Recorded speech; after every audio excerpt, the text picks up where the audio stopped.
Good evening, ladies and gentlemen. My name is Daniel Friedman, and I'm the current president of Tritons. I wanted to thank you and welcome you all to this night's event.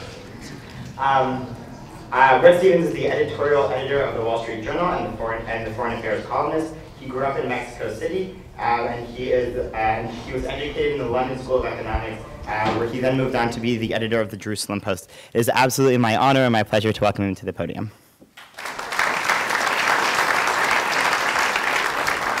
Well, good evening. Buenas tardes. It is a real pleasure to be here in San Diego. It's especially a pleasure if you're coming from New York City. I'm sorry I have to leave soon. It's a pleasure for me to introduce a really phenomenal panel that StandWIthUs has assembled this evening. All the way on my far right, although that's not a political comment, is maybe you'll find out in the course of the evening, but we'll see, is Brooke Goldstein. She's a human rights attorney. She's the director of the Lawfare Project of the Children's Rights Institute, if I have that right, and she is the director in a filmmaking sense of the documentary The Making of a Martyr. To her left, although that itself is a joke, is Avi Bell. He is a professor of law here at the University of San Diego's law school, so the UCSD, and at Bar Ilan University in Israel. He is also a widely read, widely recognized expert in the laws of war, who writes very frequently on human rights issues. And here, closer to me, is Zuhdi Jasser, who is the director of the American Islam Forum for Democracy. So I think this is going to be a very energetic, informative, interesting panel, especially if we can speak civilly with each other and, of course, with the audience.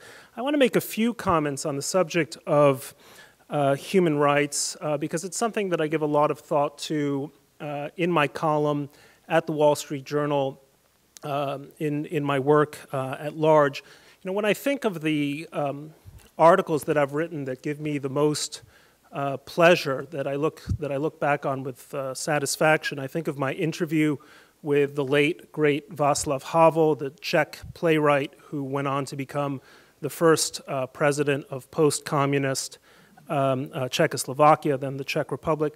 I think of a young and extraordinary woman named Sherbano Tazir, whose father was the governor of Pakistan's largest province, the Punjab, until he was gunned down by his own bodyguard in Islamabad in January of last year.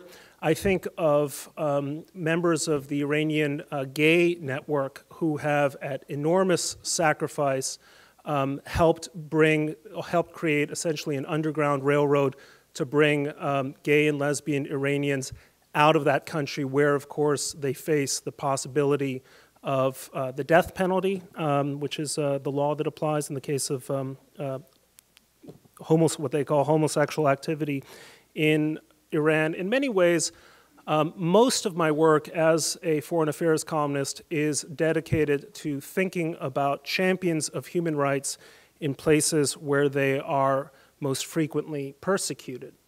Now, having said that, one of the things that is astonishing and really depressing, to me at any rate, in this day and age, is the Orwellian quality with which human rights are often discussed. I mean, George Orwell in 1984 had a ministry of truth, which was dedicated to lies. He had a ministry of love, which was dedicated to torture. And he had a ministry of peace, which was dedicated to war. And the motto of the state, Big Brother state in that book is war is peace, freedom is slavery, ignorance is strength. There's a side of me that's tempted to say that we could almost, or if Orwell were alive today, he could almost update that to say that in this kind of 1984, human rights is terrorism. And that's a sad state of affairs, because human rights ought to be our most treasured possession. It forms part of the common language of human decency, certainly of the common language of democratic decency. And yet that's not what has happened too frequently in discussions of human rights today. Let me just give you an example of one of the aspects of this problem that has been on my mind and ought to be on all of your minds. And that is to say that there is an organ of the United Nations that is ostensibly dedicated to the defense and promotion of human rights everywhere. It is the Human Rights Council. Now, the Human Rights Council, if you look at its work, dedicates roughly half of its agenda to one country. What is that country? Well, that country is not Russia. Russia is a country that spent the last decade brutalizing a Muslim enclave known as Chechnya. There are reports that as many as 200,000 out of just 1 million Chechens were murdered by the Russian army between the year late 1999 and the decade afterwards. And yet the Human Rights Council, as far as I'm aware, Avi may correct me on this, has never once issued a statement, a resolution about the status of the human rights of the citizens, overwhelmingly, by the way, Muslim citizens of Chechnya. There is a massive human rights problem developing today in Egypt. And I think often of dear Coptic Christian friends of mine, Sam Tadros, many other people who are now fearing for their lives in Egypt as it's become, or in what it's becoming today. And yet again, the status of 10 million Coptic Christians increasingly living under threat in Egypt, having their churches burned down, being the victims of suicide terrorism, that is not discussed at the Human Rights Council today. I think of the persecution of a sect of the Ahmadiyya people in places like Pakistan, where they are frequently massacred, or in places like Indonesia, where there is a de facto government policy allowing for the persecution of the Ahmadiyya, who are roughly, this is something of a generalization, but are roughly to Islam what, say, Mormonism may be to Christianity. And yet the Human Rights Council is completely silent on the subject of the Ahmadiyya communities around the world. And so what is happening is that in the Human Rights Council's obsessive focus on one nation, the topic of human rights around the world is being systematically neglected. It should be a source of shame that when the people of Libya bravely rose up to overthrow the tyrant of more than 40 years, Muammar Gaddafi, Libya at that time was the chair, held the chair of the Human Rights Council. Today, some of the most persecuted people in the world are the brave people of Syria who are every day standing up against a tyrant named Bashar Assad and his apparatus of terror. And yet Syria, too, has held an honored place at the Human Rights Council.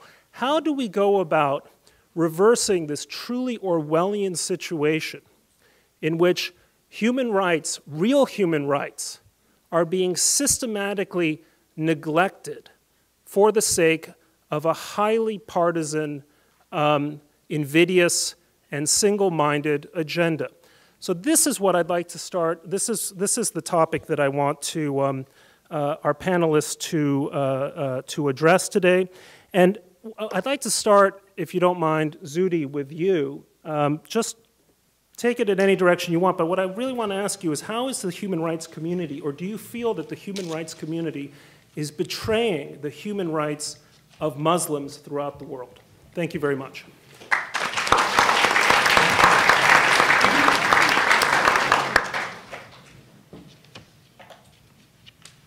Thank you, Bret, and I'd like to thank the courageous students for putting this together and bringing us in. I'm humbled to be included in this august panel. In my few minutes, answering that question is a tall order, but I'll tell you, since 9/11, I've taken a lot of the causes in my life and put them into overdrive, because we are facing, 9/11 woke up America, but the world, and especially Israel, has been awake to the threat of radical Islam and radical Islamist organizations for its entire existence. And as a Muslim, you know, when I hear Bret talk about Orwellian phenomena, I see things done in the name of Islam, and I see things done in the name of my faith that I just can't only fathom, but I worry about the future of my children and the future of various Muslim communities around the world that are influenced by what is called Islam, what is becoming in many ways acceptable manifestations of Islam, when in fact the vast majority of Muslims I know would not act in such a violent way. But yet we see and hear too little from them in response.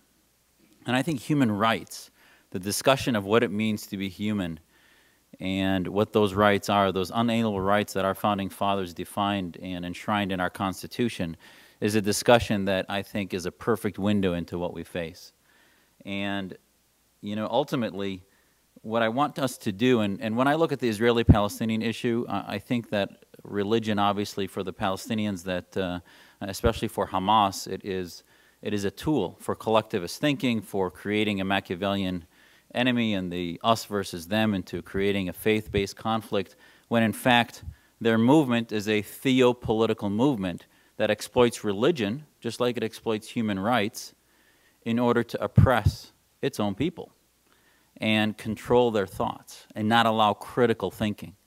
And what I think we should do, when you look at human rights especially, you know, we have a Muslim Liberty Project that we bring in youth from all over the country and teach them about being Muslim and American liberty, and ultimately pushing back against political Islam. That I think is the main problem globally, is this mindset that somehow our citizenship in a state, our identity, is a faith-based identity as Muslims rather than an individual identity as critical thinkers with a personal relationship under God rather than under a specific religion.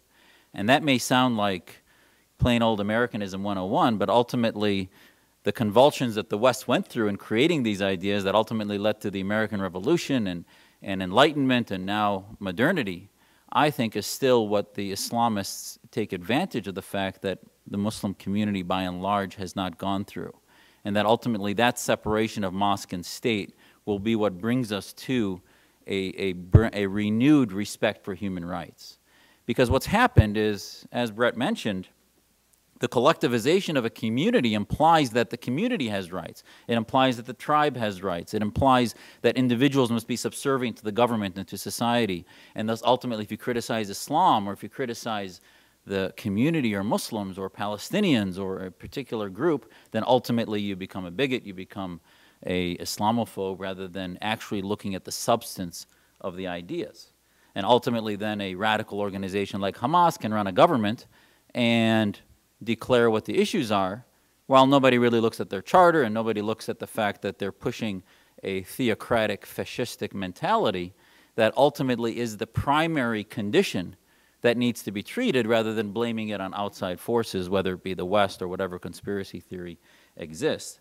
And I think ultimately, as a Muslim, when I look at Al-Qaeda or Hamas or Hezbollah or other manifestations of radical Islam, these are byproducts of a condition in which individualism has been lost, critical thinking has been lost, and ultimately we see now in the so-called Arab Spring, which I wish my grandfather, who was in and out of house arrest in Syria for many years while he wrote his editorials, and my father, I wish they were alive to see the courage of the Syrian community in doing what they're doing. Finally, you know, I remember many times my grandfather saying, and throwing his hands up and in a sense of frustration, saying that every people deserve the government it has. And I think it's a very painful statement for a Syrian to make when you know the oppression that Syrians live under. It's one of the worst regimes in the last 43 years, and even before the Assads, the Baathists were in control. Those regimes, no matter how much the Syrians push back, continue to control. And you see now the Syrian narrative is very different because of the amount of military control and the Russian and Iranian support that they're getting. But ultimately, they're finally taking ownership for their own ideas. They're finally taking ownership for their own government and country. And at least they'll be able to claim that they've pushed back for their own human rights and not complained or blamed somebody else for their own condition. And this is where the human rights narrative, I think, has fallen apart, and ultimately, I believe, wedded to resurrecting a true moral human rights narrative is accepting the fact that we are not a collective. Ultimately, the West reformed and has become, I think, the place that our families have wanted to live, and we feel, I mean, I grew up in a small town in Wisconsin and was told that I could practice my faith of Islam more freely in Wisconsin than I could in Syria or Egypt or Saudi Arabia because the government got out of my way, because the government allowed me to reject Islam or change or become more conservative or whatever, orthodox. But that was a very key point in being Muslim. And if you read the memoirs of Izbegovic, who was under state arrest in Yugoslavia under Tito, he said he was never more Muslim than when he was in solitary confinement for 15 years. So therefore, what we tell our youth is that the only thing you have when you have no rights is God. So therefore, your religion does not need human rights. But you personally, you need human rights to practice, to create, to be human, to have choices and free will. This is the narrative that's being lost to the theocrats of Iran, to the theocrats of Hamas and Saudi Arabia and Egypt. And ultimately, right now, when you see the Arab Spring and we try to contextualize this, don't underestimate what the OIC is. The OIC is the Organization of Islamic Conference. And basically, as far as I'm concerned, it's a neo-caliphate. It's a group of countries that have nothing else in common other than they have populations that are majority Muslim. And yet the West has never really responded to that and never said, why are these 57 countries coming together because they all share a common faith? Why do they have a different narrative on human rights? And if you read their narrative, it says the OIC's most significant entrance into the field of human rights was in 1990 with the adoption of the Cairo Declaration of Human Rights on Islam. It was affirmed by 57 countries, and it said that all the rights and freedoms stipulated in this declaration are subject to Islamic Sharia, their interpretation of Sharia. The Islamic Sharia is the only source of reference for the explanation or clarification of any articles of this declaration. Article 22 says that Cairo's Declaration of Free Speech provision clearly suggests that it is Islam, not the individual, that deserves protection. Everyone should have the right to express his opinion freely in such a manner as would not be contrary to the principles of Sharia. Everyone shall have the right to advocate what is right and propagate what is good and warn against what is wrong and evil according to the norms of Islamic Sharia. On and on. So you see, ultimately, these rights don't come from God. They come from the clerics, the definers of what is and what is not Islamic law. And this is the narrative that's being pushed. So the way they push this into Islamic populations, right now, the Arab Spring was not Islamist in its birth. It was normal Arab street citizens that decided they wanted jobs, they wanted better economy, and now it's being hijacked by the most organized movements that include the Muslim Brotherhood in Egypt, that include Islamist interests in Libya and on. But this struggle, you cannot defeat collectivism through military dictatorship, through oppression. It can be defeated through free speech, through discourse, through a reestablishment of what human rights are, what individual rights are. And I guarantee you, within these societies, there is a silent voice of Muslims that have been oppressed by two fascisms. One is the secular fascism of Mubarak and Assad and Saddam Hussein and Gaddafi, and the other is the theocratic fascism of the Brotherhood and Hamas and the Islamist entities, including Iran and Saudi Arabia with its religious police. But ultimately, if we are going to counter that narrative, we need to redefine in the West, no longer being on the defense and letting the OIC allow us to spend our resources trying to defend what it means not, that we're not Islamophobic and that we're not anti-Islam. If Muslims are going to reform against Islamism, this collectivization that somehow we are all one community that thinks the same and acts the same and we can't push back against clerics, if we're going to do that, America and the West needs to start taking sides within the House of Islam. Needs to start taking the sides of the reformists, those that believe in the individual rights, women's rights, the rights of homosexuals, and all those that want their own rights to make their own decisions against the clerics that want to decide what is and what is not Sharia. And this needs a strategy. And ultimately, we can talk about this more later in the Q&A, but I believe we've been missing a doctrine. I still don't know what the Obama doctrine really is in the Middle East. And ultimately, I believe we need a liberty doctrine. I think the Bush administration started it with a freedom agenda. And ultimately, the liberty doctrine involves starting to advocate with those Muslims, the Muslims of the Green Revolution, the millions that tried to push back against the Iranian government, and the Muslims that obviously I believe exist there. Some are skeptical, believe that they don't exist and that the Hamases of the world will always win in democracy. But I believe just as Eastern Europe has transformed itself, and if you look, there was, when we defeated the Nazis, a famous scholar said that we know we would have defeated the Nazis if 50 years after their defeat, Germany is still a democracy. And I think similarly, with the Arab Spring and the transformations and the convulsions, human rights and individual rights will be represented if 50 years after the transformation of Egypt, Libya, Syria, and Iraq and Afghanistan, we see true democracies that are not mobocracies where the election booth is a way for 50% to oppress minorities, but rather we protect individual rights for freedom of religion, freedom of expression, and do not tie collectivism into that mindset. Thank you.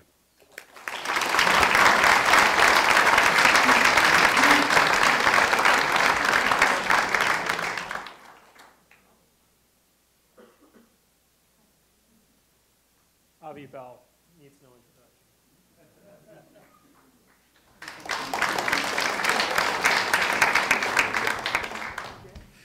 I do my best to try to drive Bret crazy every once in a while. See it every time. Thank you. It's one thing at least. What I want to talk about is a little bit about how the self-appointed guardians of human rights have failed us. Now, there's a reason that we need such people. I want to ask you actually a question. How many people here know who Thomas Lubanga is? Ever heard of him? You've heard of him. There you go. All right. Thomas Lubanga is a Congolese warlord who was just convicted several months ago for his kidnapping and use of children soldiers. It's very similar to the Joseph Kony story. A lot of you have probably heard of Joseph Kony because there was a celebrated internet campaign about Kony's crimes right about the time that Lubanga was being convicted. Now, it's rational for none of you to know about him because the fact is there are a lot of atrocities going on in a lot of places all around the world all the time, and we just can't keep track of all of them. And so we rely on others to help us. We rely on people with fancy and nice-sounding names like the Human Rights Council or organizations called Human Rights Watch to do what we don't have the knowledge and the time to do ourselves. That is to watch over all the horrible things that are happening and try to make sure that they are brought to justice. The problem is that these guardians are not doing their job. And so when you look at, Bret already mentioned the Human Rights Council. The Human Rights Council, when was the last time you saw a Human Rights Council report about the fact that in Saudi Arabia, women can't go around in public without a male minder, that they can't drive, they can't hold jobs without approval of their guardian, about these horrible incidents in which girls were burned to death in a school because their guardian had failed to unlock the door while a fire was going on. Right? When was the last time you saw anything about that from the Human Rights Council? You didn't. When was the last time you saw anything about the horrific anti-Semitism around the Arab world to the degree that there's a death penalty imposed in the Palestinian Authority for a private land transaction where Arabs sell land to Jews privately, willingly? That's a capital crime in the Palestinian Authority. When was the last time you read anything from the Human Rights Council about the fact that it's unlawful for Jews to acquire citizenship in the country of Iraq? Now, the answer is you've never seen any of these things. And the reason it's somewhat clear, I think that even some of the proponents of the council recognize there's some politics that goes on behind this institution. There's block voting. There are 56 countries that are members of the Organization of the Islamic Cooperation. They changed their name from the Organization of Islamic Conference. in the UN, and there's one Jewish state. The OIC controls basically 2 out of the 4 regional groupings that control the way the UN works. It basically means they control the agenda. You're not going to hear a lot about Saudi violations. You're going to hear a lot about imaginary Israeli ones. But they're not the only people who've let us down. And by the way, I have to say the Human Rights Council, at least what you can say, is the Human Rights Council is only 6 years old. It's only 6 years old because its predecessor, the Human Rights Commission, was so discredited for this behavior that it was eventually dismantled. The reform process that dismantled it, unfortunately, carried out exactly the same sorts of things that had happened in the Commission. So the reform process promised us that there would be more democracies in the new body. There are actually less now. Right? The number of democracies is down by 4. It promised us that the agenda would change. It's actually gotten a little bit worse. The percentage of the agenda that consists solely of the one thing that the 56 Islamic states can agree about, which is that Israel is bad, has increased rather than decreased. But let's set aside the Human Rights Council, which has its well-known dysfunction. There are other human rights organizations that we expect to do good for us, and they let us down. And so let's talk about the world's largest private organizations that are self-appointed guardians of human rights, Amnesty International and Human Rights Watch. And again, what we see is that they've become scandal-ridden as the politics have taken over. You look at Human Rights Watch, for example. One of the founders of Human Rights Watch, Robert Bernstein, resigned in disgust his position from the board and put together a competing organization called Advancing Human Rights because he said that Human Rights Watch has lost its way. And he is absolutely right. It has. Now, I have to say that what I like to focus on are the very narrowest of issues. And so over the years, I've examined many of the reports of Amnesty International and Human Rights Watch, the way they put together their factual allegations, not simply the way they select the cases that they want to talk about, and they suffer from exactly the same problems that the Human Rights Council does, but the way they examine them, actually. And when you look at the way these reports are put together, you discover something shocking, which is there's no there there. Once you get past the ideological agenda, what you have is nothing.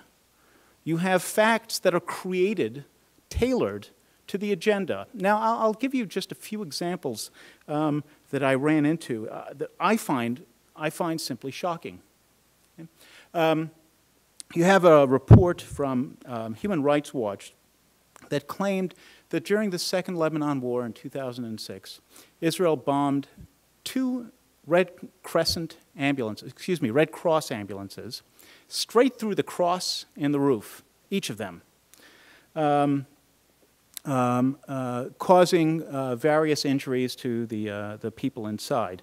Now, somebody happened to examine the photographs and noticed that, in fact, it was clearly not possible that they'd been struck by bombs of any kind.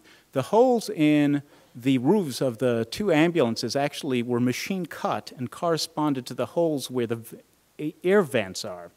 Now, this is not the bad part yet. We're not yet at the bad. What Human Rights Watch did was it published an allegation as fact because it had received it that way. But the bad part is, when the mistake was pointed out, what did they do? They then wrote a longer report explaining that what really happened was this. They went to the site.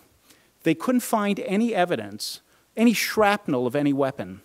They couldn't find anything in the ambulances that was consistent with any known weapon in Israel's arsenal, and they couldn't explain how the injuries were consistent with any of those weapons. And they didn't find any witnesses that told them about an Israeli platform that used any of the weapons they knew. So this is what they told us. It must be a secret Israeli weapon. Now, they can't tell us which, because they don't have any evidence of it. But you should know that the Israelis have secret weapons. And here's 2 examples of secret weapons. They're not consistent with what we saw there, and they're not really secret either. But this shows that Israel develops weapons, and if they develop weapons, they must have secret weapons, and if they have secret weapons, they must be responsible. Shocking. Right? There's another example.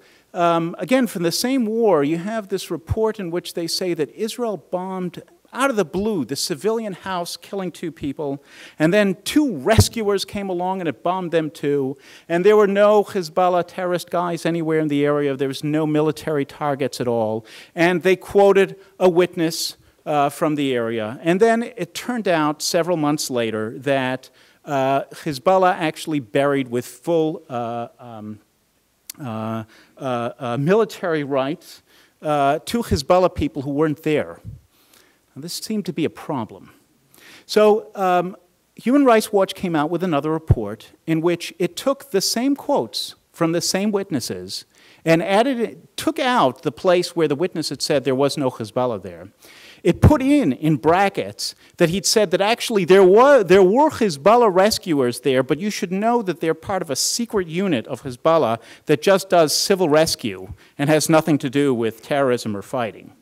And then it tells us, see, we got it right all along. Now, this goes beyond ignorance. This goes to malevolence, right? This is people not simply being mistaken about the facts. These are people making up the facts to suit an agenda, and I'm not quite sure what this agenda is, but it's not human rights. Now, I have 2 remarks here to close because my time is up. And I just want to tell you 2 things. One is about just ignorance in general. Now, there is, this morning, I was out looking at the anti-Israel display that's just a few steps away from here. And I was shocked to see this section that described what it saw as the Warsaw Ghetto problem. What it explained is that in the Warsaw Ghetto, Jews suffered because of, quote, severe unemployment. Severe unemployment? 250,000 Jews were killed in the Warsaw Ghetto because of severe unemployment? Now, we're talking about college students in one of our best colleges in the United States.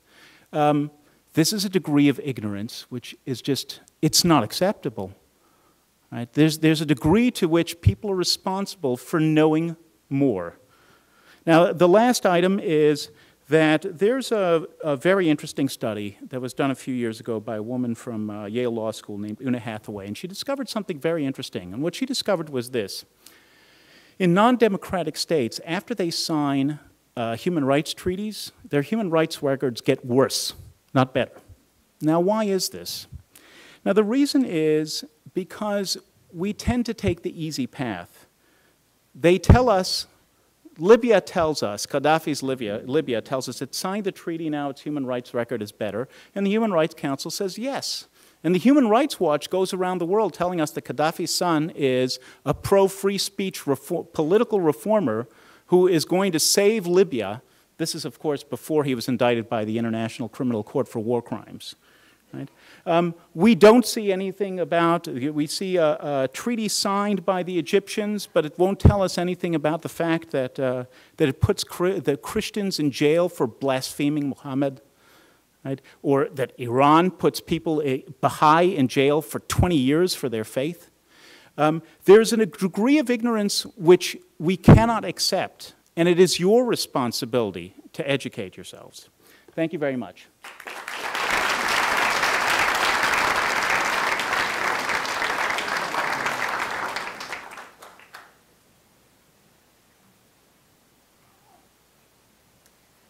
I trust Bret to yank me from the podium if I go over my time, which I probably will, because I'm really, really grateful to be here and to be given the opportunity to speak to you. And I also want to repeat my gratitude to the students who organized this event. It takes a lot of courage to do something like this, and I'm very humbled to be on a panel with such distinguished colleagues. So thank you for having me. I want to start by asking 2 questions. And raise your hand if you want to answer in the affirmative. How many people here think that Muslim children are innocent and deserve the same protections as children of other faiths. How many people here think that's the truth? Okay. Now, how many people here think that Muslim children do not deserve to have a bomb strapped around them and blown up by remote control? Good. I'm glad. I'm glad that the majority of us are in agreement, because that is the single point that I want to make today, that we have to strive for the equal application of human rights in the Islamist world. And yet anybody who does that, like me, like Dr. Jasser, anyone who is advocating for the human rights of innocent men, women, and children gets labeled an Islamophobe. Now, I want to start also by, simply telling the story of how I got involved in this issue. I was 24 years old, I was in my second year of law school, and I just so happened to be taking a class called Human Rights in the Child. And we were learning about all the treaties that make up international law. We were learning about the Convention on the Rights of the Child and its optional protocol.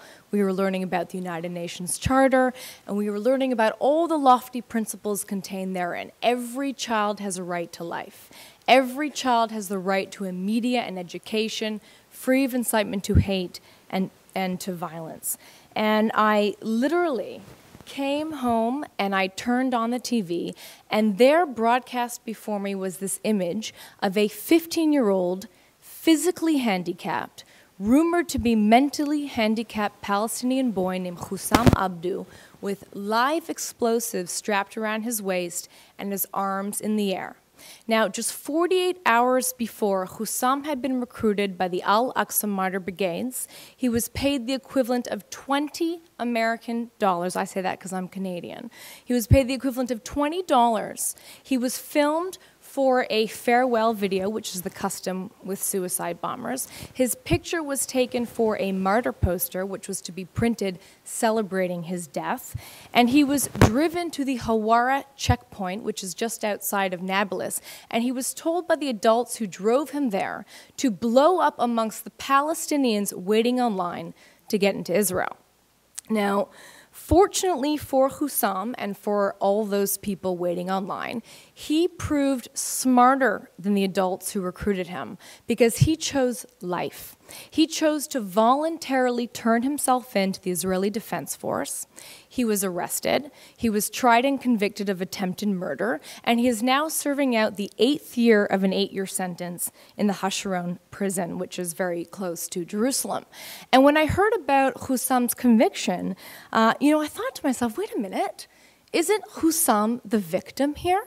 Isn't a child suicide bomber, much like a child soldier, a product of a shrewd brainwashing and recruitment strategy that is tantamount to a form of child abuse?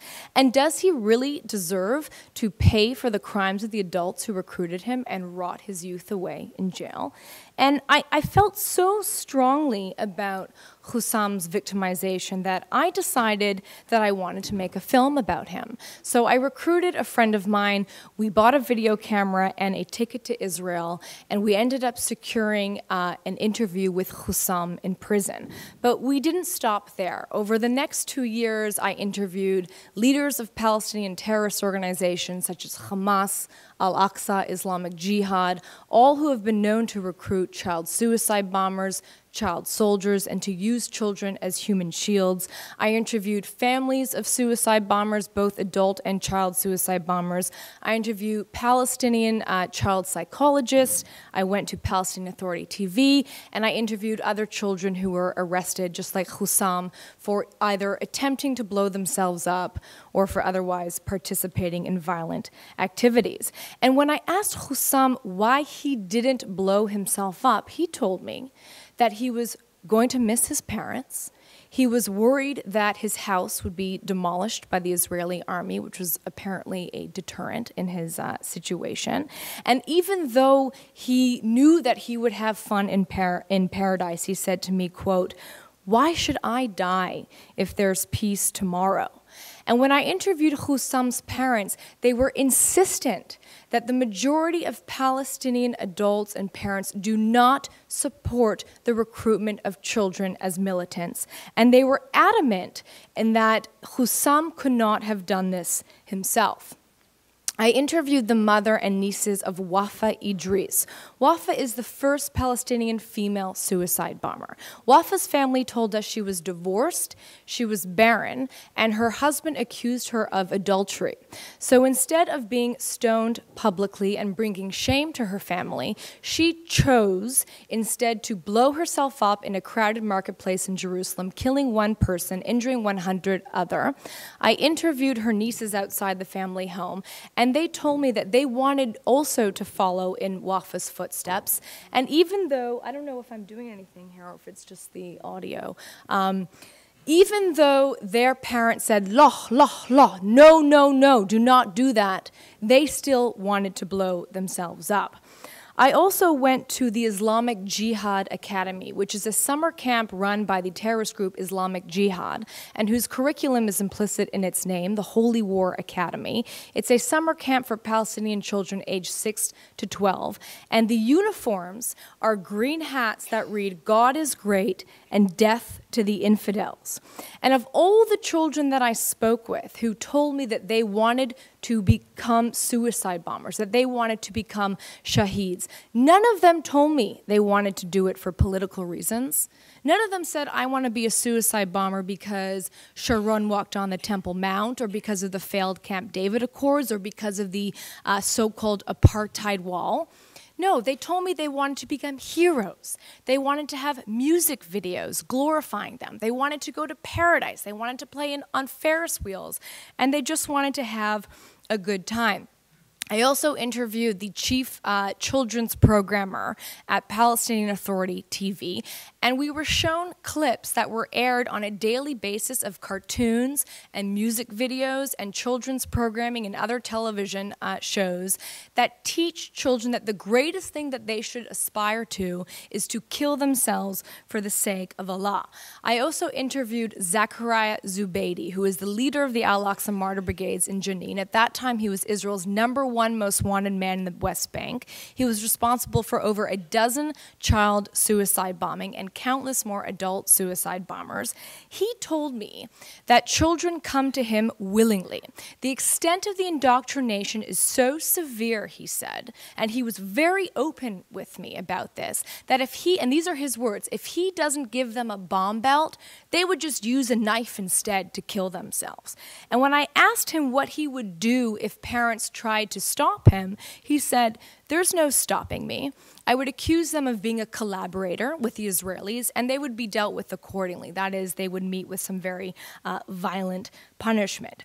Now, when I came back from the West Bank, I wanted all the footage translated, and I wanted it all documented. And so I contacted a Palestinian woman in Toronto, and initially she refused to work with me because she thought I was making some anti-Palestinian, pro-Israel film. And I said to her, just watch the footage. You don't, have to commit to anything. Just promise me you'll watch the footage. And about 3 weeks later, we got an email. She told us that she cried, that she had no idea the extent of the harm that was being perpetrated against her own people, and she agreed to do the translations. The film was fortunate. We ended up being accepted to the United Nations Film Festival, and we won the award for Best Film in 2006, which is terribly ironic for two reasons. Number one, because the United Nations has never condemned the illegal state-sponsored recruitment and indoctrination of innocent Muslim children towards violence. The UN General Assembly has never condemned suicide bombing as a crime against humanity.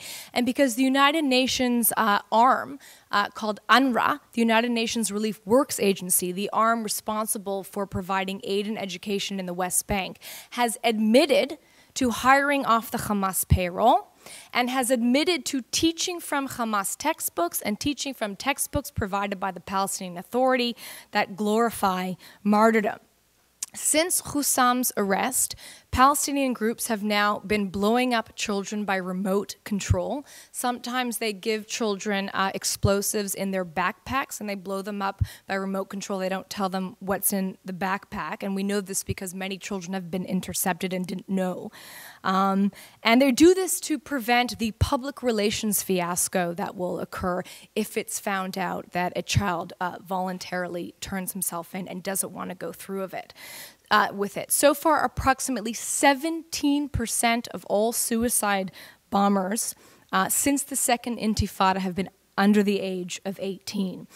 And yet, you'll never hear condemnation, like Avi said, from the major human rights organizations. In fact, this phenomenon, the recruitment of innocent Muslim children towards violence, isn't even restricted to the Israeli-Palestinian conflict. It is prevalent throughout the world. In Pakistan, the Taliban has recruited thousands of children. They are sexually abused, they are drugged, they are beaten, and they are blown up also by remote control in mosques and in front of girls' schools. The Taliban has been known to pay up to $12,000 per child that's donated to them. In Iraq, during the elections, a child with Down syndrome was blown up at a polling station. Following that, 2 children were left in the backseat of a truck, and they were blown up at a coalition force checkpoint by remote control. Currently in Afghanistan, children as young as 6 years old are being recruited by the Taliban. And in Yemen, over 50% of all the militants in the army are under the age of 18. In Lebanon, Hezbollah's youth movement has trained up to 42,000 child soldiers. They recently released a press release that has bragged that they killed over 100 of them as suicide bombers.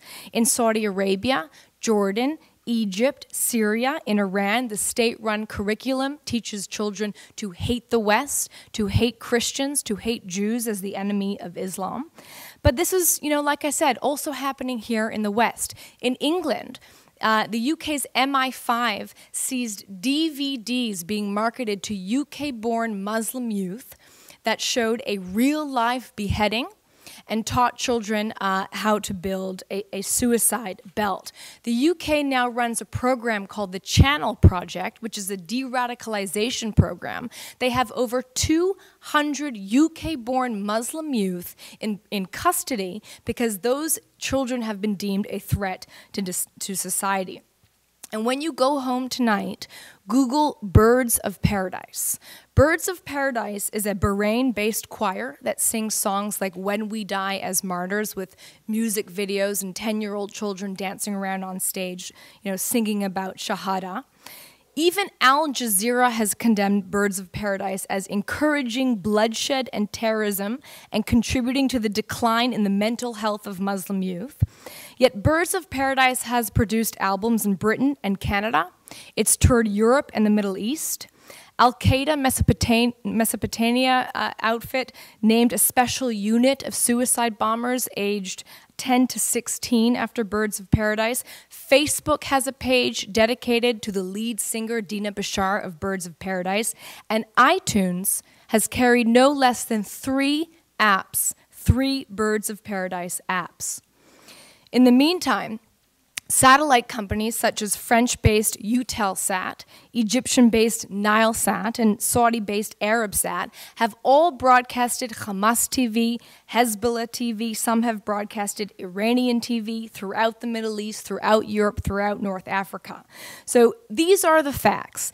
They're not pretty, they're very disturbing, and yet the fact that this is occurring out in the open without any consistent, coherent condemnation from any of the human rights groups operates, it's just a shunda. I mean, there's no words for it.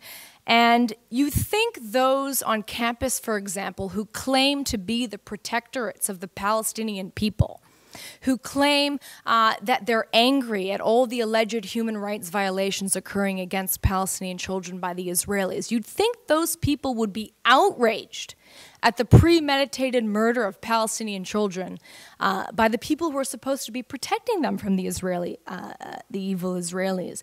But yet, not once has Student for Justice in Palestine or the Muslim Student Association ever condemned the recruitment of child suicide bombers. So I think that we have an opportunity here. We have an opportunity to form a base consensus on a very simple truth.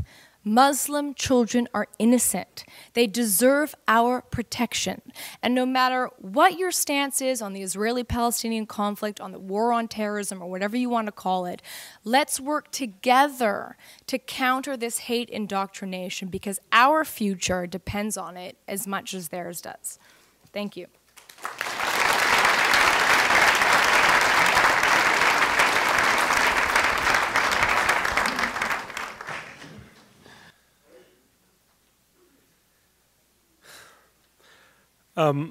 What I'd like to do first is invite all of you in the audience to write questions on cards, which will be handed out by some of the students walking up and down the aisles.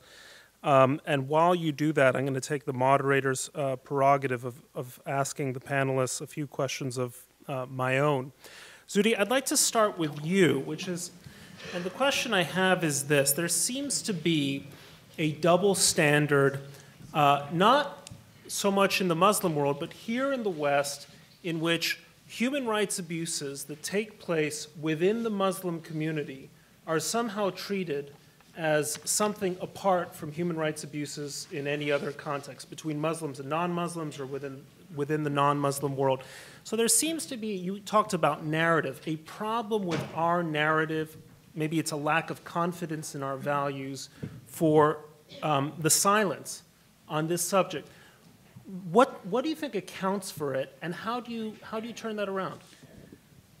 Yeah, I think that's a great question, Brett, because I think what's happened is, it's interesting, our founding fathers seem to have no difficulty in talking about Christian diversity and the role of religion in public square, and theology was part of the political discourse. But now it seems over time, whether you can blame it on political correctness, you can blame it on a hyper-secular society to where any mention of religion, it becomes the third rail to where you just can't talk about it. But yet, the Muslim issue, if you want to put brackets around that, is basically a ping-pong ball between one side of America that thinks that every Muslim is a potential terrorist, to the other side of America that thinks that no Muslim could ever do wrong and every Muslim is a victim. And somewhere in between is the reality, is that ultimately, you know, Muslim majority countries, what happens is in America we are so driven by partisan issues that whether it's related to Egypt or Saudi Arabia or Muslims in America, that issue gets used in left versus right politics. Even though when it comes to human rights related to Muslims, bipartisan agreement usually exists, but they find some way to make it a wedge issue in politics. So as a result, we seem to defy the realities, and all of a sudden, and I actually will tell you that at home, and I'll tell you publicly, I think it's a subtle form of racism. And to believe that somehow, well, the Egyptians or the Syrians need a dictator because otherwise they'll be radical, or the Palestinians need Hamas or otherwise, or need some type of dictatorship because, you know, they won't evolve. And ultimately, we don't know which way it's going to evolve, but to defeat bad ideas, you need good ideas. And we have to realize that if we don't get involved in the religious issue and take sides and start to articulate, I mean, the Fort Hood massacre occurred, and the word Islam, Islamism, jihad, Salafi, all these things wasn't even mentioned in the DOD report on it.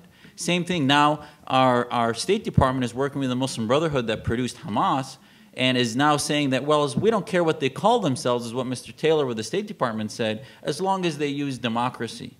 Well, we know that democracy is not the answer, that ultimately, do they recognize minority rights, etc., and we need to take sides within Islamic consciousness, and we just don't have the expertise. And during the Cold War, we had hundreds of experts on communist war theory. In Washington right now, you can count on one hand the experts on Islamic war theory, on Sharia, etc., that are working to figure out what's happening in the Arab Spring. So ultimately, we need to evolve into where we start to get back into the issue. Not that America is going to get into theology. There's enough Muslims doing that, but we need to help them, just like we did Eastern Europe, helping them evolve out of Soviet autocracy. And there is a way to do that, but we have some major obstacles: political correctness, partisanship, and this sense that somehow we protect religion and we just let them flounder on their own, and it's not our problem, but actually it is a human rights problem. You know, I have to thank the audience. The questions are really coming in. So I'm going to... Can I address something that Zuhdi said also? Okay, but briefly. Okay, very briefly. I think it's very simple. I think the reason why people aren't talking or condemning human rights abuses occurring in the Islamist community against Muslims is because they're afraid. They're afraid of being called Islamophobic, as I mentioned, and they're afraid of being politically incorrect. Look what happened to Peter King. Peter King did the congressional hearings on homegrown radicalization. He put Somali parents on the stand to testify with tears in their eyes about how their children were being practically kidnapped by al-Qaeda. They were being flown across borders and they were being trained in jihadi terror camps. Peter King was called an Islamophobe for advocating that American Muslim children be protected. That is the environment that we operate in. And to also play off what Dr. Jasser just said as well, every year for the past 11 years, the United Nations Human Rights Council has passed a resolution outlawing the defamation of religion as a crime in international law. The UN has brought back blasphemy laws. The 11th such resolution was co-sponsored in violation, in my opinion, of the U.S. Constitution First Amendment by the Obama administration. Hillary Clinton had a 3-day closed-door meeting with the head of the OIC, in which afterwards she announced that they were implementing this Human Rights Council Resolution 1618, after which they redacted the word Islam and Jihad from all counterterrorism training manuals, and they blacklisted FBI officials that were deemed to be Islamophobic by people like the Council on American Islamic Relations, an unindicted co-conspirator in the Hamas funding trial. That's bad. We don't clap for that. So there are questions really that are all over the field. I'm doing my best to go through them. And what I want to be sure of is I don't want anyone to walk away from this panel or from this evening thinking that we've evaded tough questions against us. So there's a question here. Well, since there are 500 questions, I seem to have lost it. But anyway, I remember the substance of it, and it's for you, Brooke. And the question is, 400 Palestinian children were killed in Operation Cast Lead, the war in Gaza at the end of 2008, 2009.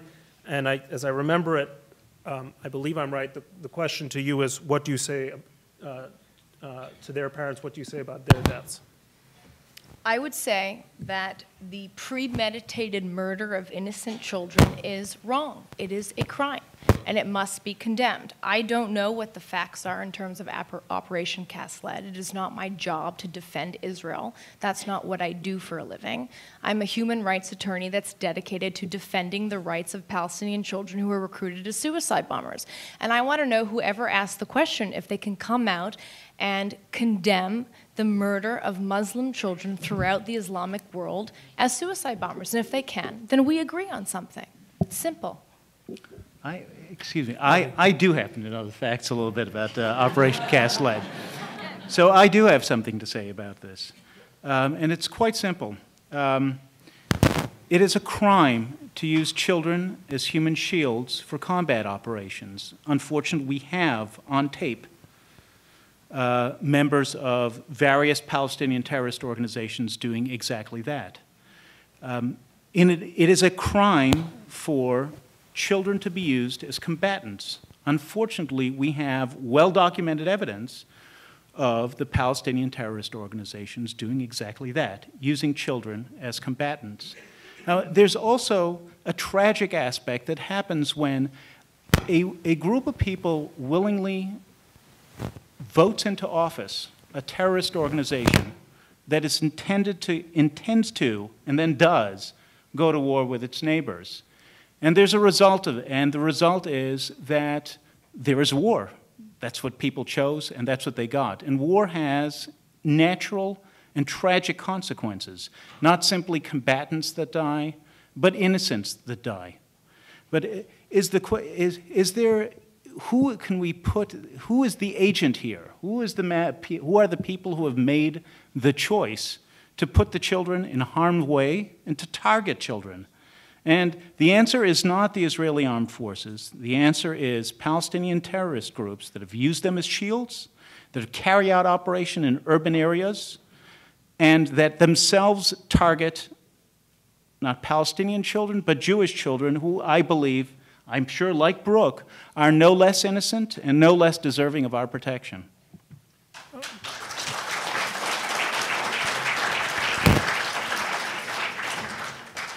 You actually telepathically managed to answer the next question, which seems to be written in the same handwriting. This is a question for you, Zuhdi. This says, Islam has a hadith that openly calls for Muslims to kill Jews. How do you reconcile that with your beliefs? In other words, if you question it, aren't you in effect violating your religion?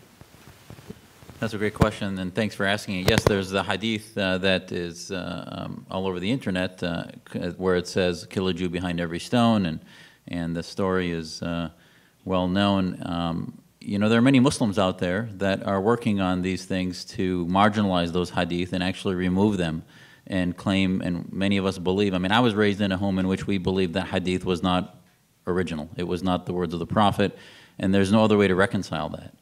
Now, you know, we can argue whether what I'm saying is mythology or not, but the reality is hadith is very different than Quranic scripture. You know, the more difficult questions comes to, for example, chapter 5 in the Quran, which, you know, the vast, vast majority of Muslims believe the Arabic script of the Quran is the authentic word of God. Now, there are ways to reinterpret those passages in different contexts so that we can bring those interpretations out of the 7th century into modernity. But I think the hadith is a lot easier because the hadith is the oral tradition, some of which has been corrupted, and many of these hadith, and I think one of the best ways, what I'd like to see organizations like the MSA and like the Islamic Society of North America and others is start to openly say that we reject those hadith. And our organization actually signed a petition 5 years ago that was on some campuses in which we rejected that hadith as being genocidal. And many of you may have actually heard, and I think it was up in USC, in which they tried to have it removed from the MSA's website because it actually calls, in many ways, could be an instrument for calling for genocide. And this is the type of ways, I think, to differentiate moderate Muslims from apologetic Muslims that give apologies for things that there is no apologetics for. So ultimately, you know, I don't believe that's my faith. I don't believe that Prophet Muhammad ever said such a thing. And if, you know, for those Muslims that believe they did, I think they should be marginalized from our leadership.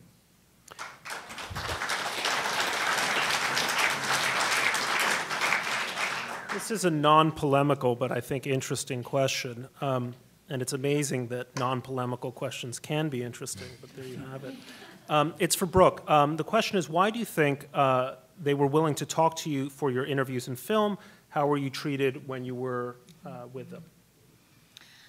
So I was treated very well, and they were very open and willing to talk to me. And I've put my film online, and you're more than welcome to go and watch the interviews for yourself. And you'll see that people like Zachariah and people like the Al-Aqsa Martyr Brigades have absolutely no moral qualms with what they're doing.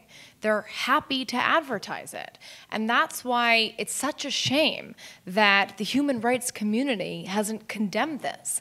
Because by ignoring their willingness to openly advocate the murder of children, they're basically, you know, sending the green light to these parties that they can continue with an absolute impunity. And the other thing is that, you know, a big part of martyrdom is about your 15 minutes of fame. And they wanted to be on camera. And when I interviewed children, as I said in my talk, they didn't tell me they wanted to blow up to solve the Israeli-Palestinian conflict. They said because they wanted to be famous. They wanted their faces on posters. They wanted, you know, to be cool. They wanted to be in music videos. So the fame aspect of it all, coming in there with a camera, saying I'm from Canadian TV, that was really all I had to do to convince them to talk with me. And most of the interviews lasted 3.5, 4 hours long. I interviewed the Al-Aqsa Martyr Brigades in Tulkam, and they admitted to me on camera that they recruit children as young as 10 years old for suicide attacks. And then off camera, we packed everything up, and I wish I also got this on camera. They gave me a block of hash that was basically this big and explained to me the root of hashish and hassassin is the same thing, and how they smoke up these kids before they send them so that they get all dizzy and they're confused, and then they blow them up. Kids, it's a warning.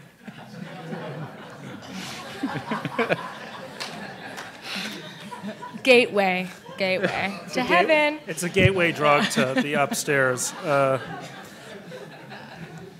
This is a question that seems actually written for me, since I'm the representative of the press on the stage here. And the question is, the gross outrage is obvious.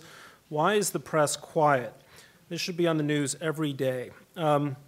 To whoever wrote this question, I urge you to subscribe to the Wall Street Journal. I'll be selling subscriptions right outside.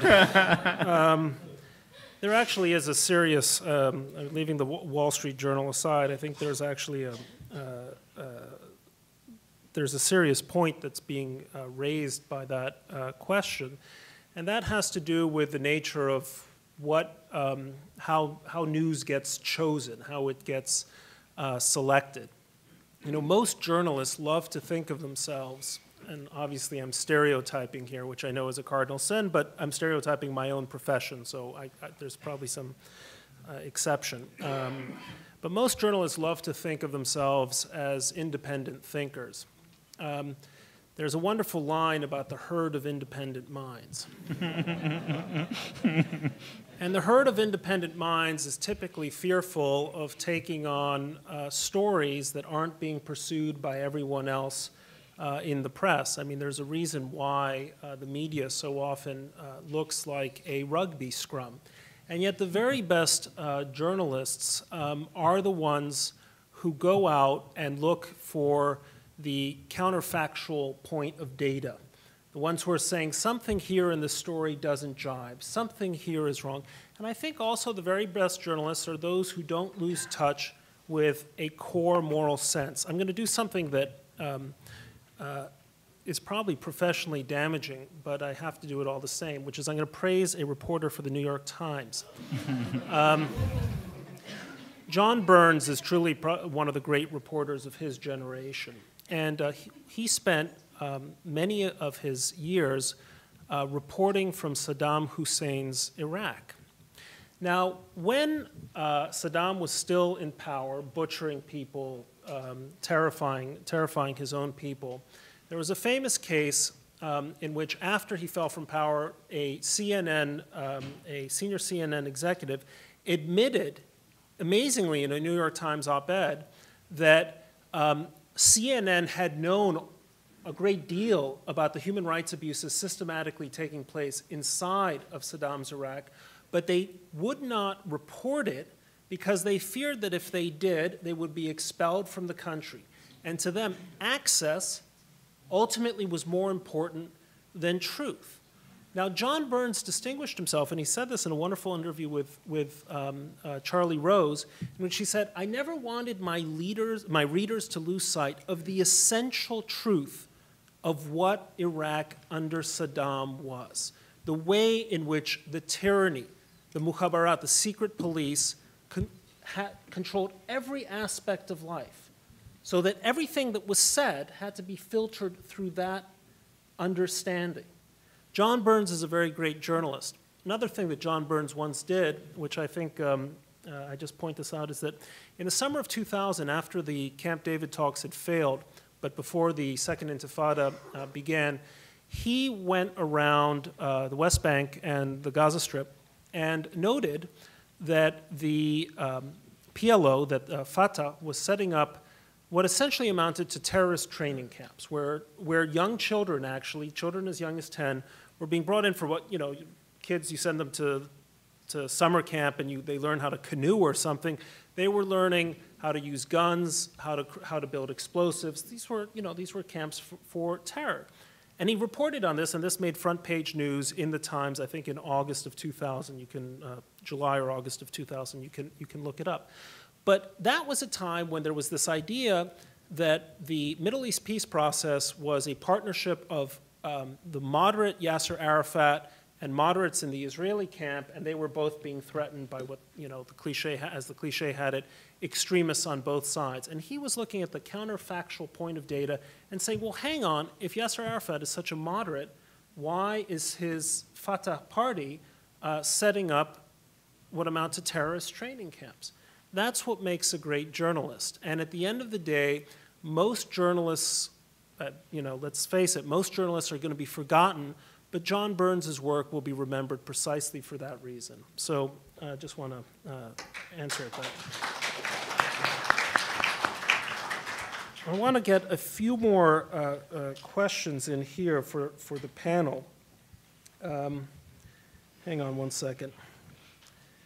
And the question here is for you, Avi, and it's how do we change the human rights agenda and human rights organizations?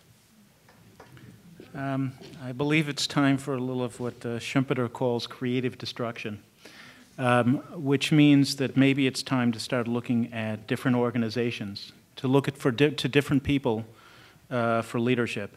So I think that Robert Bernstein did exactly the right thing by pulling the plug on Human Rights Watch and saying that it's gone completely off the rails, it can't be rescued, and what's needed is a new and different direction, and he set up a new organization called Advancing Human Rights, and I hope that it's successful.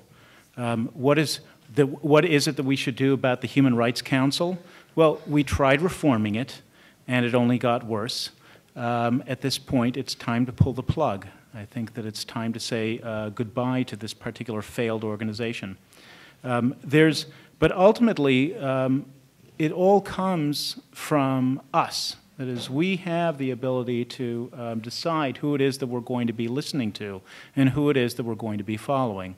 And so if we follow organizations like this, we have only ourselves to blame. Bret, can I say two things on that? Please. Okay. I disagree with Avi because I think that the problem with the United Nations is very simple. It has no mechanism of checks and balances. It has no what we call due process. The fact that the General Assembly literally is a democracy of a bunch of totalitarian dictatorships, it's the setup that's the problem. There's no mechanism to remove someone like Richard Falk, who is the Human Rights Council Special Rapporteur appointed expert, blah, blah, blah, on Palestine. Even the Palestinian Authority has called for his removal, but there's just no mechanism. There are no rules that say in order to join the Human Rights Council, you have to have a good human rights record. I mean, I think we should still give it a chance. I think that there's an opportunity to gather the best and the brightest minds and to reform the structure and the rules of the system before we just completely kiss it goodbye. Zuhdi, do you want to add something? Boy, I don't know. It's almost like rearranging the chairs on the deck of the Titanic. I mean, it's and plus we're funding it. You know, I think we should. It's just like funding Egypt. You know, we're throwing $1.3 billion at the future Muslim Brotherhood regime, which I think is. But hold on, wait. I don't know if you agree with me in that. I don't think we should stop funding them. I think we should tie it. Don't fund the Brotherhood, but fund the right people there. Use like Millennium Funds where we have pay-as-you-go and fund the reformers, the anti-Brotherhood folks, the ones that share our ideas. And I think there's a lot of merit in creating a new conglomeration or organization of free nations, much like NATO, that share morals and share principles and then use it to counter the OIC and other organizations, the Arab League, which is a farce.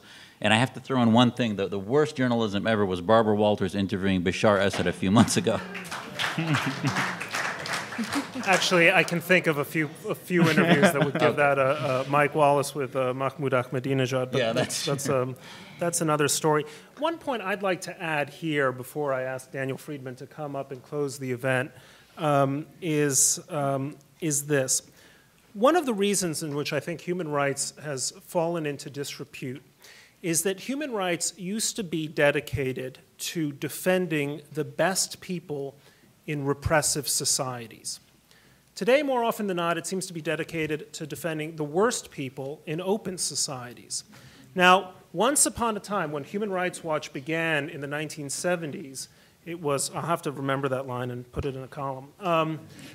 When Human Rights began in the 1970s, it was actually called Helsinki Watch, and the people who were, it was to preserve, to create a mechanism for enforcing the Helsinki Accords, which called for human rights in the old East Bloc.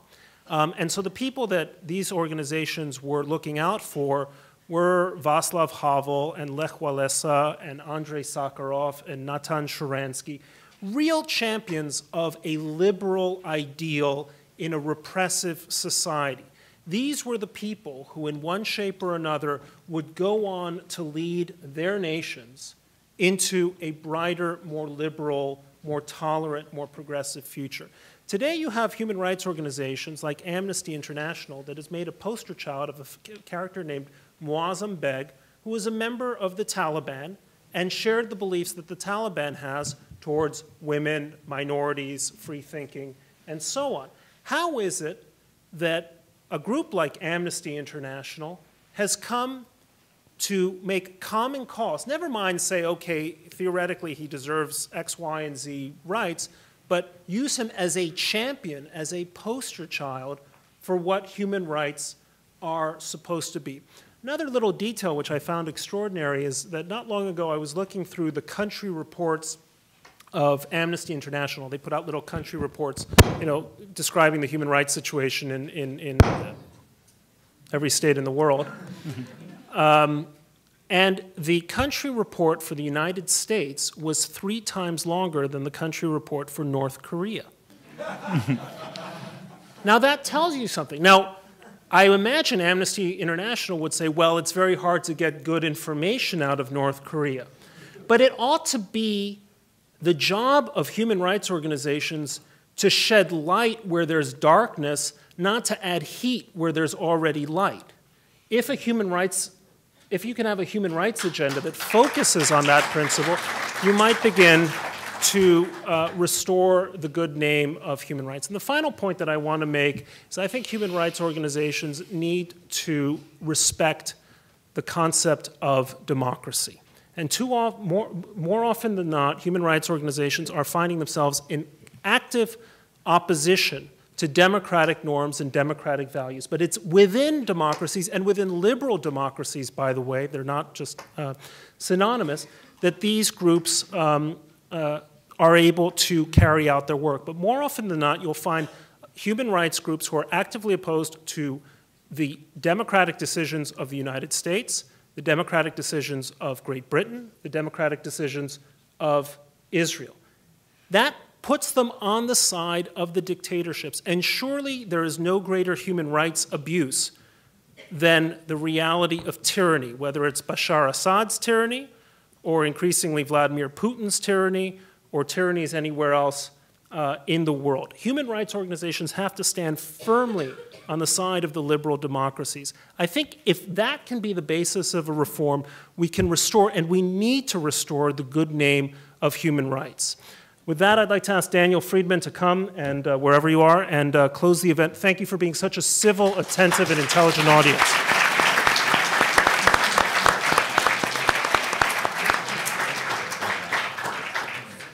It is a lot brighter up here than you think.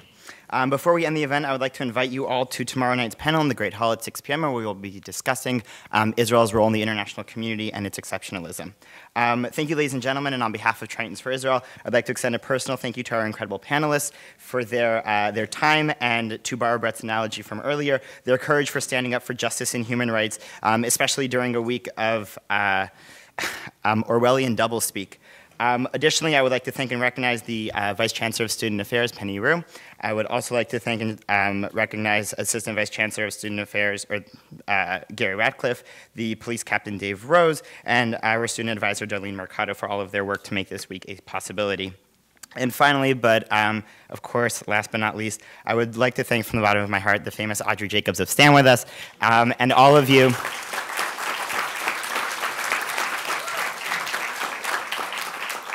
And all of you who came and contributed to this week to make sure that this week could be possible, to make sure that we could fulfill our vision of standing up for the state of Israel and standing up for real justice and real human rights for this week. Thank you so much for everything.